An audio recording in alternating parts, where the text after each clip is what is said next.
Bonjour Robert, Bonjour, je suis content de te voir, content moi aussi. de t'entendre et très content de pouvoir discuter un petit peu avec toi ce matin, puisque là c'est le matin pour nous. Et je vais simplement commencer par te demander si tu veux bien de faire une brève description de qui tu es et de d'où tu viens. Tout à fait.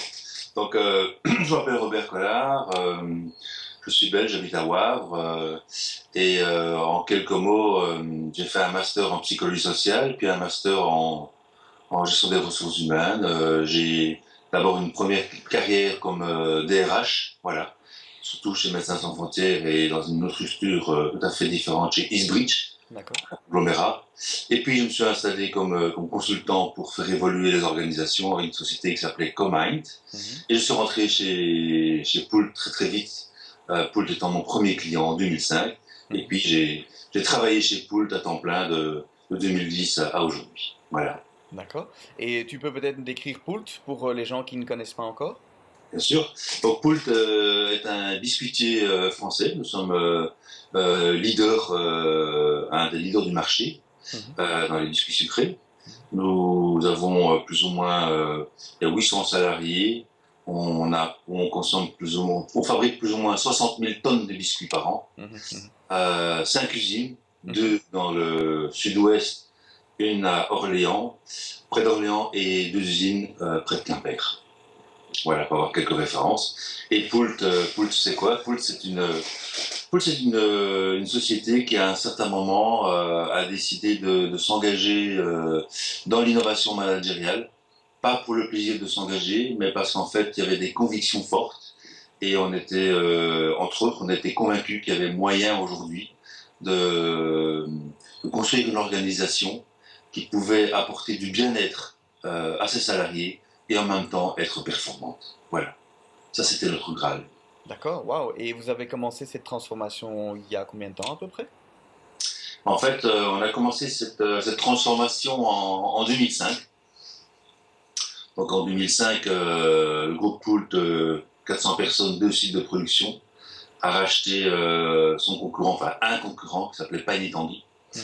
Et donc on est passé de 400 à 800 personnes. Mhm. Et c'est à ce moment-là que le PDG de l'époque, Carlos Vercaeren, s'est dit si je continue à gérer la société comme je le faisais avant, vraisemblablement ça ne va pas le faire. Donc je dois trouver d'autres moyens pour gérer la société. Donc il s'est mis en quête en fait d'autres moyens. D'accord, c'est assez précurseur quand même de voir d'autres manières de manager ses équipes en 2005. C'est vrai qu'on en entend de plus en plus parler, mais en 2005, c'est quand même il y a plus de 10 ans maintenant. Ça, c'est précurseur. Euh, oui, tout à fait. Mais bon, il faut se dire que nous avons construit l'organisation chemin faisant. Mhm. Donc c'est en fait en étant curieux, en cherchant et en faisant aussi, mettant en place des projets, qu'en fait tout doucement le ciel s'est dégagé et que tout doucement le puzzle qui était devant nous s'est constitué. Mhm. Mais donc nous n'avons pas eu directement, je dirais, la science infuse et directement une vision claire et nette. Moi, Mhm. cette vision s'est construite, je dirais, par l'action, en faisant des projets. C'est comme ça qu'on a mis en place en fait une certaine organisation. Waouh, très bien. Est-ce que peut-être tu peux décrire un petit peu quels sont les grands changements qui ont été opérés ou les choses qui maintenant distinguent Poult d'une autre structure qui serait dans le même domaine? Ouais. Ben, ce qui distingue Poult, je dirais, c'est l'intelligence collective. Euh, on a mis en place, et d'ailleurs c'était le premier grand projet, c'est le fait de réaliser une vision partagée avec les 800 personnes. Mhm. Pas simplement 4-5 personnes du comité de direction, mais tous les salariés ont participé à la rédaction de la vision partagée. Donc via ce projet-là, on a réalisé que l'intelligence collective, c'était quelque chose en fait qui fonctionnait vraiment et Mhm. qu'elle pouvait être même présente dans des très grands groupes. Mhm. Voilà. On a aussi construit une société avec beaucoup plus plate, Mhm. déhiérarchisée, pour en fait simplifier les collaborations et pour augmenter l'agilité aussi de l'organisation. L'innovation pour tous, à travers également différents projets. Le premier projet, c'était Tous Innove, où là, on donnait l'opportunité à tout un chacun dans l'organisation de faire des propositions d'innovation produit. Voilà. Puis après ça, on est passé par créer une équipe de coach en innovation. Enfin voilà, il y a eu différentes étapes pour en fait mettre tout le monde dans un état d'esprit innovant.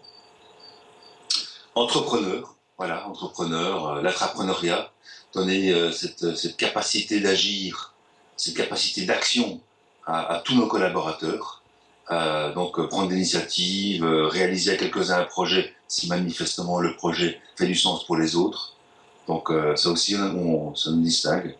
Et le leadership également pour tous. Il y a un leadership qui en fait est tournant dans le temps. Hein. Dans un projet, on est plus compétent, donc on peut être leader. Dans un autre projet, on est un peu moins compétent, on est plutôt suiveur.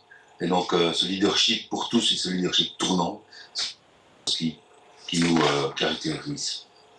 C'est quand même un sacré changement par rapport à ce qu'on connaît des entreprises où c'est plutôt les directions sont prises, décisions sont prises au-dessus à la direction et puis descendent et puis dans les niveaux inférieurs on est plus dans l'opérationnel et dans le mettre en place ce qui a été décidé en haut. Comment se sont comportés les gens quand vous êtes arrivé avec ces propositions? Est-ce qu'il y a eu des résistances ou est-ce que les gens ont emboîté le pas plutôt plus ou moins facilement? Mais donc quand on a commencé à s'engager dans cette innovation managériale, c'est vrai qu'au départ, les gens étaient un peu, je dirais, dubitatifs, ils doutaient quelque part. Hein, parce que bon, on a l'habitude aussi dans les organisations d'avoir des changements comme ça, en fonction du directeur ou du PDG qui arrive, il y a des petits changements. Et donc dans les grandes organisations, on est habitué à ces petits changements et donc en général ce sont des effets de mode et ça passe. Mhm. Donc au départ, les gens ont également eu cette attitude, hein, est-ce que c'est un effet de mode et donc c'est parce qu'on a été cohérent dans le temps et qu'on a tout le temps gardé le cap qu'en fait, petit à petit, les personnes se rendent compte qu'en fait, on n'est plus dans un effet de mode, mais on est dans un réel projet de société, d'entreprise. Mhm. Et alors, le doute fait place à l'engagement, parce que manifestement, c'est quelque chose de réel. D'accord. Et au départ, effectivement, il y a des personnes qui doutaient largement, bien sûr. Et aujourd'hui, ce modèle donc est en place, fonctionne et c'est le mode principal de management chez Pout. Aujourd'hui, cette société qu'on a construite a un certain type de fonctionnement euh, qui peut être caractérisé par des équipes autonomes et responsables, ayant la capacité d'agir, plutôt une gestion par les moyens, également la transparence, hein, l'information accessible à tous. Bon, tout ce contexte, nous l'avons créé, c'est existant. Bon, évidemment, il faut toujours améliorer, hein, parce que bon, c'est un travail qui ne sera jamais terminé. Parce qu'il y a toujours des gens qui partent, des nouveaux qui rentrent, des nouveaux qui rentrent, mais il faut justement qu'ils intègrent cette culture. Donc c'est un travail à renouveler constamment, je dirais. D'accord. Est-ce qu'il y a des pièges à éviter dans cette expérience que vous avez? Est-ce que vous avez pris des bonnes leçons en disant, oula, ça, on a essayé, ça n'a pas fonctionné, ou ça, c'est vraiment un écueil, c'est quelque chose pour lequel il faut être prudent si on veut faire ce genre de travail? Ouais. Alors qu'est-ce qui a pas bien fonctionné? Qu'est-ce qu'on aurait pu faire différemment? Euh, dans, dans notre chemin, à un certain moment, je dirais, on a cru que certaines choses allaient spontanément se remplir, se faire. Mhm. Qu'en créant du vide, naturellement, le vide allait se remplir. Mhm. Or, ce n'est pas le cas. Il y a des choses qui ne s'inventent pas spontanément, qui ne se créent pas comme ça. Et donc, à certains moments, je pense qu'on aurait dû plutôt proposer un cadre, ce que moi j'appelle une aire de jeu. Si on avait posé un cadre plus précis, en fait, les gens auraient pu plus facilement exercer leur liberté, parce qu'en fait, la liberté, elle n'est jamais absolue, elle est toujours relative. Et le fait d'avoir un cadre, ça peut nous aider à être plus libres, en fait. Donc, c'est quelque chose qu'on aurait dû faire différemment. Euh, Également, au niveau du middle management, bon, ben, on s'imagine bien que à partir du moment où on casse ce paradigme, il y a ceux qui commandent et qui contrôlent et qui pensent, et il y a ceux en fait qui écoutent et qui exécutent et qui se taisent.